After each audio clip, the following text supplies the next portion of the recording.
Hey YouTube, it's Ginger here with Rainn Trading, and I want to share some information with you guys about one of my favorite little powerhouse stars. Now, I was planning on being on the video, but I am so tired and looking a little homely, so I decided I would just show this little scene, I guess, right here. Okay, so this is some information I have pulled from my Materia Medica, and it is on, like I said, one of my favorite little stars. And this plant is known as Calendula.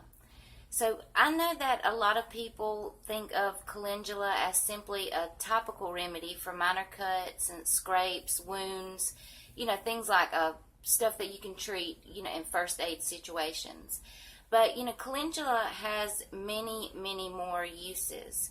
In fact, calendula has been used medicinally for centuries, and it even dates back to the ancient Greeks.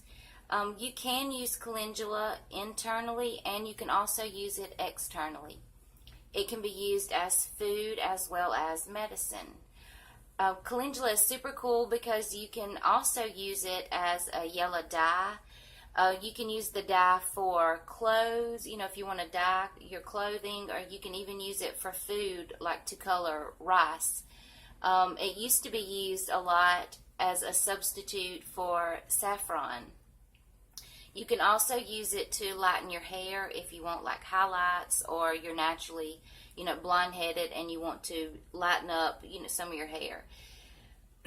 So calendula is one of the easiest to grow medicinal herbs. If you have not tried to grow calendula, then you really should give it a try. It is so easy. It commonly grows as an annual, but in warmer climates you can grow it as a perennial, like where I live. I live in zone 8B, and you can use it here. You can grow it here as a perennial. Now, don't quote me on this, but I believe you can use it in zones 8 through 10, but you want to check that out to make sure. Alright, so when you sow the seeds, you want to sow them directly into the ground in mid-spring or after the last frost.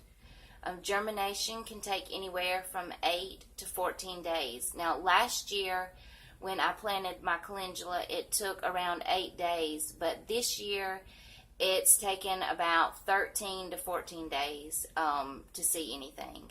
Now, I find that they die if I try to transplant them from a container. Now, I don't know if that's the situation with you, but that's what happens with me. Now, you can grow them in containers, and just leave them in there like in your windowsill. Or outside in a planter. You just want to make sure to thin them out so they're between 12 to 16 inches apart. You also want to make sure to prune the side branches from time to time, because this will help to produce larger blooms, and it will help to get a taller growth. Calendula also thrives in just about any soil, but I do find that it works best for me if the soil is good and moist. But you want to make sure that it can drain really good so you're not waterlogging it. The roots can get root rot. It does best in full sun, but it will tolerate a little bit of shade. So when you harvest it, you want to make sure that you pick it at its peak on a warm summer day. And you can know, you'll know that you have a really good plant medicine if your hands are covered in this sticky, almost like a sap. So make sure to keep the dead flower heads picked off the plant. This will help your flowers to be more potent, and it will also help to produce more. So the Latin name for calendula is Calendula officinalis. Calendula gets the name calendula because it has been seen to flower throughout the calends of every month. And I think this is super cool, but the root word for calendar is the same as, calendula. And, like the calends, the flowers, the calendula flowers bloomed every month, and just like we have, the months in the calendar. I know I kind of nerd out sometimes on plants, but Anyway, okay, so the species is officinalis, and it refers to the historical use in apothecaries and pharmacopoeias as the official medicine species of that genus, which I also find super cool. So if you ever see the species officinalis, you know that this plant has been used medicinally for a very, very long time. So calendula has a ton of common names. However, I will only mention a few. So common names for calendula: it's pot marigold, just regular marigold, poet's marigold, Mary bud, and then marigold, but it's spelled like Maryggold, and summer's bride. Calendula is often confused with members of the genus Tagetes, which goes by the same common name of marigold, but they are different and they are not interchangeable. Now, I believe this is like the Mexican marigold or French marigold, and that is actually a true marigold. You know, calendula really is not a true marigold. That's just one of the common names that it goes by. So the family that calendula belongs to is the Asteraceae family, and calendula is native to southern Europe, but it is widely cultivated and now naturalized throughout North America, Europe, and North Africa. So the part that you want to use medicinally is the entire flowering head. It's really important to use the whole head. So this is a dried flower head, but it is the whole entire head. So you want to make sure that you pick it and it has this little piece on the back of it whenever you pull it off. And the reason that you want to make sure that you get the base of the flower is because it contains the aromatic and resinous properties of the plant. So the entire flower is medicinal. And my teacher says that some herbalists even use the leaves, and they contain a degree of iodine. Now, I have not ever used the leaves. I do want to try it out and see how it works, but as of today, I have not tried that out. So now I want to talk about a few of the actions that calendula has. So calendula is an anti-inflammatory modulator. So that's anti-inflammatory to the skin and the gastrointestinal system. Calendula is an immune tonic, and that clears stagnation, and it's very mild. Now, it is very mild, like I said, but it is a freaking powerhouse when it comes to cleaning stagnation. It's a lymphagogue, and that's used for swollen, painful lymph nodes and lymphatic congestion. And again, it is a powerhouse for clearing, lymphatic stagnation. It is also a vulnerary, which promotes healing of the damaged tissue, and calendula is, known for this. It is also an astringent, which helps draw the wounds together. Now, it's especially good for wounds that are swollen, red, inflamed, and, if they have pus. It's also a menagogue, which stimulates stagnant menstrual flow, and it also relieves painful menstruation. Let's see. Calendula is also a cholagogue, and this bitter action drains fluid from the liver, the gallbladder, and the entire gastrointestinal tract. It's an alterative, and this opens up the process of elimination whenever there is some type of toxicity in the body, and this is usually in the form of dampness, and sometimes it is accompanied by heat. So calendula's main focus for removing this toxicity is on the bowels, the liver, the skin, and, like we mentioned, the lymphatic system. Calendula is also a diaphoretic, and it helps to expel pathogens through the skin.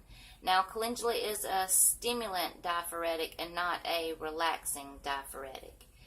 It is warming, although it does have a slightly cooling and draining properties, and those are the energetics for calendula. So it really depends on the organ system of the moisture for calendula. It is drying and it is moistening to those tissue states that, depending on which tissue states it's working on. It has a draining effect upon the fluid metabolism, but it has a soothing effect upon the dry, irritated mucosal membranes that line your gastrointestinal tract. So it tastes slightly sweet and salty. It's also pungent and bitter. Now, I'm not talking about like, table salt or sugar.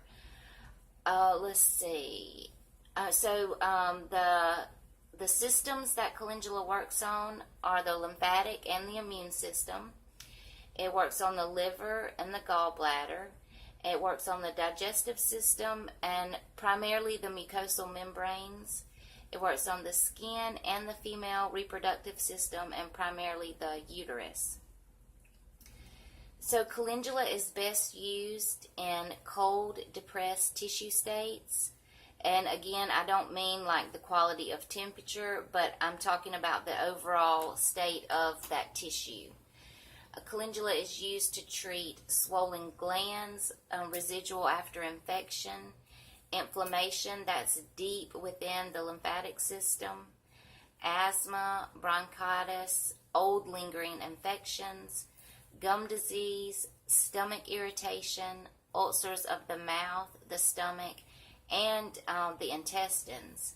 Let's see, they treat hemorrhoids, a sluggish liver, high enzyme count, viral hepatitis, neuralgia, cramps, athlete's foot, varicose veins, ringworms, chickenpox, measles, acne, vaginal wall irritations, vaginal warts, fibroids, leukorrhea, sepsis, and of course, the one thing that calendula is super known for is keeping the wounds clean to facilitate healing and preventing infection. So these issues it works well on issues like burns and cuts, scrapes, stings, bruises, blisters, all the first aid type issues. But it also works on more severe issues like lacerations and puncture wounds. Calendula soothes the digestive mucosis and other mucous membranes. It helps to heal the gut from food intolerances, leaky gut syndrome, and antibiotic trauma. You can use calendula to make your fever spike so that it will break, and it does this by pushing fluids to the surface. It's great to use as an eye wash for conjunctivitis, and it's even good for women that are in labor because it promotes contractions and also helps to encourage delivery of the placenta. You can use it on babies for diaper rash, and it's amazing to treat their sweet little bottoms. And calendula has also been said to bring comfort to those who are nervous, prone to fear, or have gone through a certain traumatic event, and to invoke compassion. And this is by a well-known herbalist that I highly respect, Matthew Wood.